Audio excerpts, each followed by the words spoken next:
네, 우리 오늘 3월 18일 우리 월요일입니다. 우리 찬송가 한 장 부르겠습니다. 370장 주 안에 있는 나에게 우리 한 절 부르시고 우리 18일 월요일 매일 성경 아침 묵상 함께 나누겠습니다.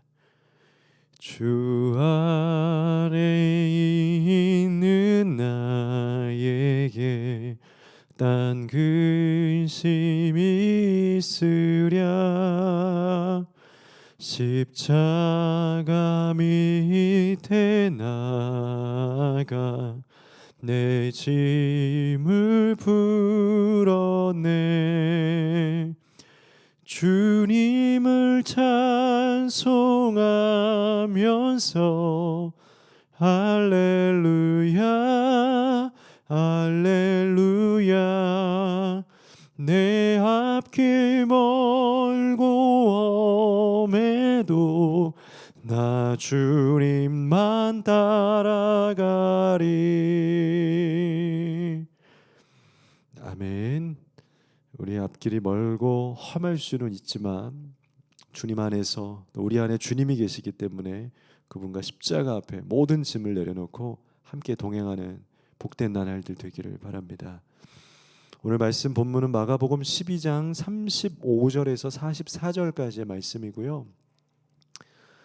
오늘은 성전에서 계속해서 이제 예수님께서 성전에 가셔서 예루살렘에 입성하셔서 성전에서 바리새인들 종교인들과 우리 제사장들과 서기관들과 이야기하고 또 백성들에게 말씀을 가르치시는 장면이 계속 이어지게 됩니다. 특별히 오늘은 말씀을 잘 알고 누구보다 성경을 잘 안다라고 하는 서기관들에 대한 지적을 하십니다. 그리고 그와 같은 마음, 그러한 성경 공부하는 법, 서기관처럼 성경을 알아서는 안 된다. 성경 아는 법은 그렇게 하는 것이 아니다라고 알려주시는 그런 장면을 보게 됩니다. 우리가 교회에서도 참 많은 성경 공부, 우리 한국 교회 안에 프로그램들 정말 많죠. 수많은 다양한 오래된 전통과 역사에 또 부흥을 읽어온 공부와 양육들이 많지만요. 때로는 그 양육과 성경 공부에 대한 부작용들도 사실 있는 것이 맞습니다. 사실입니다. 그래서 특별히 정말 성경 공부를 잘하는 것이 무엇인가? 말씀을 개인적으로 사모하여서 열심히 보시는 분들도 있는데 말씀을 잘 보는 게 뭘까? 어쩌면 오늘 이 서기관들을 향한 교훈의 장면이 도움이 될 수도 있을 것 같습니다. 35절에서 37절에는 서기관들이 말씀을 보는 방법, 특별히 말씀은 보지만 그들이 하나 보지 못하는 것들이 있습니다. 이것이 말씀 공부의 허점이고 잘못된 말씀 보는 방법의 대표적인 케이스이고 예입니다. 말씀을 보는데 결론으로 말씀을 드리면요, 성경을 보고 말씀을 보지만 주님을 보지 못하는 때가 있다라는 거죠. 우리가 성경을 보는 이유는 주님을 보려고 하는 겁니다. 말씀을 통해서 우리의 건강을 보고 우리의 삶을 보려는 것이 아니고 예수님을 보려고 하는 겁니다. 그리고 우리가 성경을 통해서 예수님을 보면 우리의 삶에는 사실 또 우리가 보고 있었던 건강과 우리의 삶의 복을 열매로 보게 되는 겁니다. 이것이 순서입니다. 35절에 37절에 예수께서 성전에서 가르치실 때 대답하여 이르시되 어찌하여 서기관들이 그리스도를 다윗의 자손이라 하느냐. 그들은 그리스도를 다윗의 자손이라고 부릅니다. 예수는 다윗의 자손이지, 다윗의 가문이고 그 혈통에서 나왔지. 맞아. 그가 다윗의 혈통으로서 한 똑똑한 사람, 훌륭한 사람일 수 있겠지. 됐어. 그런데 36절에 예수님께서 성경 구절을 하나를 봅니다. 다윗이 성령에 감동되어 친히 말하되 주님께서 내 주께 이르시되 내가 내 원수를 내 발 아래에 둘 때까지 내 우편에 앉았으라 하셨도다. 다윗이 성령에 감동되어서 시편 말씀에 그런 다윗도 이미 예수 그리스도의 예언과 마지막 때에 이 땅에 구세주를 보내주셔서 구하실 것이다라고 하는 이미 그 영감과 하나님의 음성을 듣게 되었는데 너에게 보내주실 그 주님이 결국에 너희의 모든 세상의 우상들과 원수들을 무너뜨릴 거다. 그 주님이, 그 예수가 나의 우편에 앉게 될 것이다 라고 하면서 뭐라고 기록하냐면 오늘 말씀에서는 주라고 고백을 하고 있다는 거죠. 다윗은 그 오실 메시아를 주님이라고 고백했어. 주라고 고백했는데, 자 그러면 37절에 다윗이 그리스도를 주라고 고백하지 않았어? 다윗에게 후손이 아니라, 우스운 장면이죠. 다윗에게 예수는, 그 메시아는 후손이 아니라 주님 아니야. 메시아고 어떤 혈통의 후손이 중요한 것이 아니고 영적인 아버지가 하나님 아니니? 그런데 너희는 왜 성경을 보면서도, 말씀을 보고 율법을 보면서도 다윗을 기억하면서도 다윗이 메시아를 주라고 기억했던 것을 알지 못하고 너희는 왜 나를 다윗의 자손이라고만 이야기하면서 말씀을 보지는 못하니? 나의 교훈과 책망을 받아들이지는 못하고 내가 그냥 다윗의 후손인 것만 기억하고 있니? 왜 말씀에서 다윗이 그 메시아를 주라고 기억했던 것을 알지 못하고 듣고 싶은 것만 듣고 보고 싶은 것만 듣고 하나님의 말씀을 제대로 알지 못하니? 말씀의 오류라는 거예요. 말씀을 잘 보고 있었던 것 같은데 사실은 주님을 알지 못하는 함정을 가지고 있었다라는 거죠. 여러분, 성경을 열심히 보면 주님이 보입니다. 성경은 항상 그리스도 예수를 예언하고 있어요.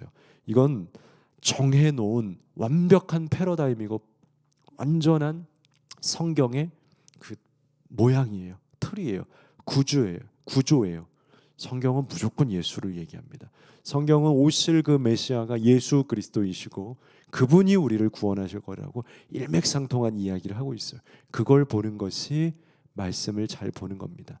내 삶에 이루어 주신 예수님, 내 삶에 함께 하시는 예수님, 나를 구원하시는 예수님, 그것을 발견하는 것이 성경의 은혜예요. 우리가 어떤 고난과 환난에 있든지 나와 함께 하시는 예수님을 찾는 눈, 그것이 성경 잘 보는 겁니다. 그게 진짜 성경 잘 읽는 사람들이에요. 다른 것이 아니다라는 거죠. 그러면서 그들이 성경을 제대로 보지 않으니까, 정말 바르게 성경 듣고 설교 말씀을 정말 은혜 가운데 듣지 못하니까 자꾸 사람들이 빗나가요.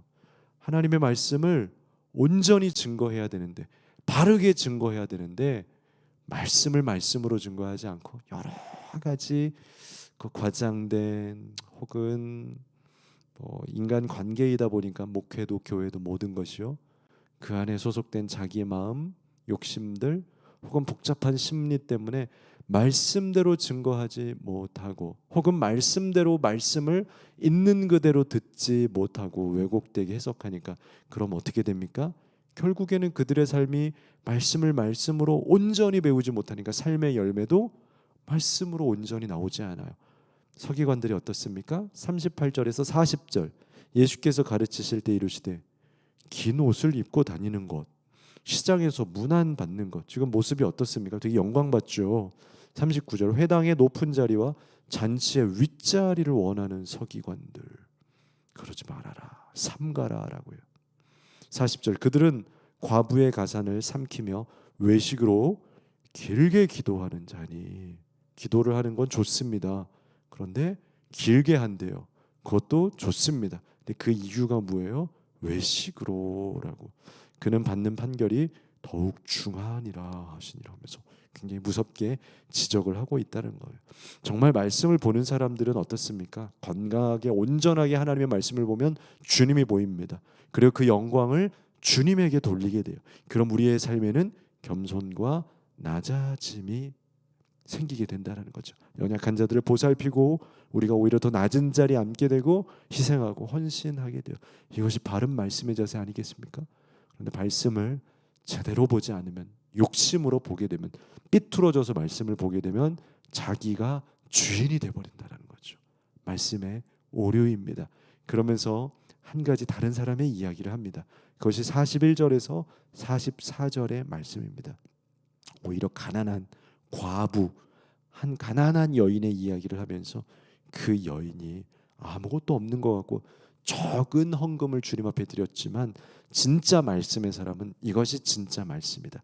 그 과부의 진심, 진짜 마음을 담아서 하나님 앞에 나오는 자들, 이것이 오히려 우리가 바른 말씀과 예배와 신앙의 태도를 가진 것이다라고 증거합니다. 41절에 예수께서 헌금함을 대하여 앉으사 무리가 어떻게 헌금함에 돈 넣는가를 보실새 여러 부자는 많이 넣습니다. 많이 넣고 말씀도 많이 봅니다. 헌금도 많이 합니다. 근데 그 중에서 한 가난한 과부가 와서 2렙돈 곧 한 고드란트를 넣는지라. 가장 작은 단위의 달란트의 당시의 돈의 분량이에요. 가장 작은 한 노동자의 한 하루 일당 정도밖에 되지 않는, 그것보다 더 적은 양이, 아주 극히 적은 양을 표현하는 겁니다. 2렙돈이라는 것을. 아주 적은 동전을 헌금함에 땡그랑 놓고 가는 모습을 보여주게 됩니다.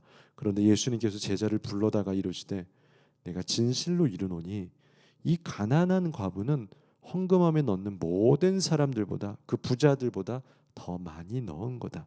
그들은 다 그 풍족한 중에서 넣었지만 이 과부는 가난한 중에서 자기의 모든 소유를 넣은 거다. 생활비 전부를 넣은 것과 마찬가지다. 그러니 이 여인이 훨씬 천국에서 기억되고, 누구보다도 말씀을 잘 알고 말씀대로 사는 사람들은 부자면서 일부를 조금 내면서, 물론 우리 눈에는 커 보일 수 있지만 이미 너무나 많은 것 중에서 말씀을 알지만, 예수 그리스도의 희생과 사랑을 알지만 계산하고 경제적인 관념으로 요리조리 피해가면서 많은 듯 그러나 마음이 담겨 있지 않은 것을 드린 부자보다 오히려 피할 길도 없고 살 길도 없지만 있는 모든 것을 최선을 다해서 예수님 앞에 예수님을 주인 삼아서 드렸던 이 여인이 훨씬 말씀대로 사는 사람이고 진짜 하나님의 사람이다 라고 가르쳐 주시면서, 진짜 말씀의 삶이 무엇인가, 정말 예배자의 삶이 무엇인가를 한 서기관들과 비교되는 가난한 과부의 이야기를 통하여서 예수님께서 제자들에게, 백성들에게 가르치는 이 장면을 보게 됩니다. 우리들의 삶도 정말 말씀대로 살아가되 진심으로 살아가고 말씀을 보되 정말 주님을 볼 수 있는 눈과 마음을 가지고 말씀을 바르게 볼 수 있는 우리들의 삶이 되어서 가난한 과부처럼 진심의 삶을 살게 되는 여러분들의 삶이 되시길 바랍니다. 기도하겠습니다. 거룩하신 하나님, 우리에게 주시는 말씀을 통해서 살아계신 주님을 보는 눈을 허락하여 주시옵소서. 말씀을 통해서 가난한 과부처럼 진심과 겸손을 행하는 우리들이 되게 하여 주시옵소서. 예수님의 이름으로 기도합니다. 아멘.